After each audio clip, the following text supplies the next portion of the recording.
Genesis chapter 30.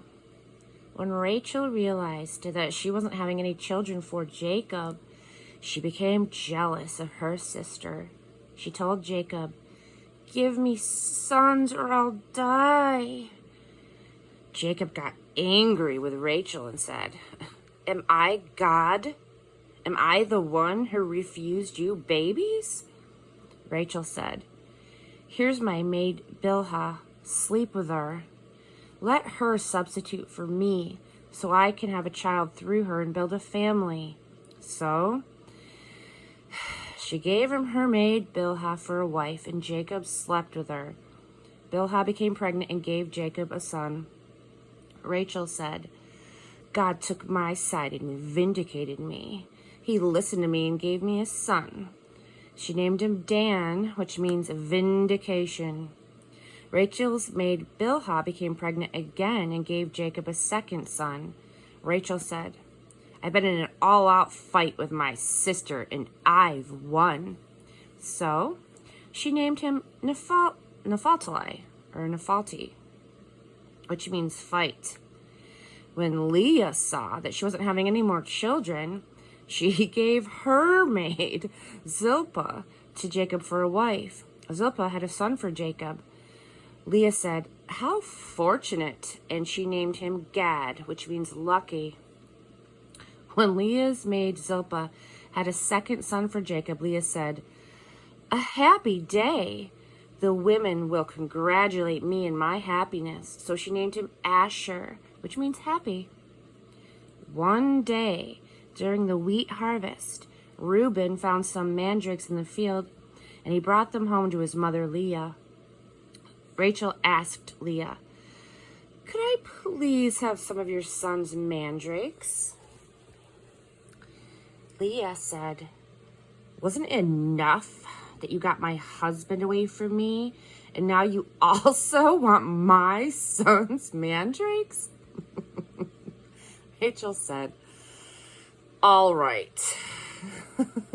I'll let him sleep with you tonight in exchange for your son's love apples." I'm sorry. When Jacob came home that evening from the fields, Leah was there to meet him. "Sleep with me tonight. I have bartered my son's mandrakes for a night with you." So he slept with her that night.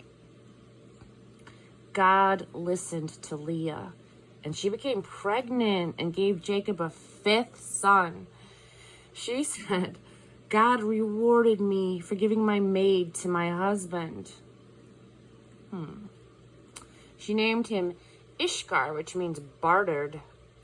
Leah became pregnant yet again and gave Jacob a sixth son, saying, "God has given me a great gift. This time my husband will honor me with gifts. I've given him 6 sons." She named him Zebulun, which means honor. Last of all, she had a daughter, and she named her Dinah. And then God remembered Rachel. God listened to her and opened her womb. She became pregnant and had a son.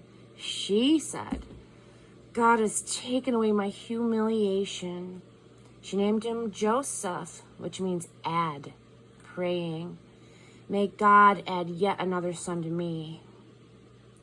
After Rachel had had Joseph, Jacob spoke to Laban, "Let me go back home. Give me my wives and children for whom I have served you. You know how hard I've worked for you." Laban said, "If you please, I have learned through divine inquiry that God has blessed me because of you," he went on. "So name your wages, I'll pay you." Jacob replied, "You know well what my work has meant to you and how your livestock has flourished under my care. The little that you had when I arrived has increased greatly. Everything I did resulted in blessings for you. Isn't it about time that I do something for my own family?" "So what should I pay you?" Jacob said, "You don't have to pay me a thing, but how about this? I will go back to pasture and care for your flocks. go through your entire flock today and take out every speckled or spotted sheep, every dark-colored lamb, every spotted or speckled goat.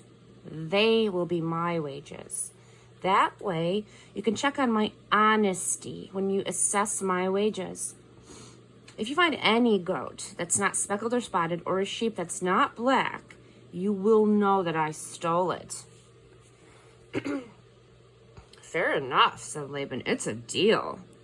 But that very day, Laban removed all the mottled and spotted billy goats, and all the speckled and spotted nanny goats, every animal that even had a touch of white on it, plus all of the black sheep, and he placed them under the care of his sons. Then he put a 3-day journey between himself and Jacob. Meanwhile, Jacob went on tending what was left of Laban's flock.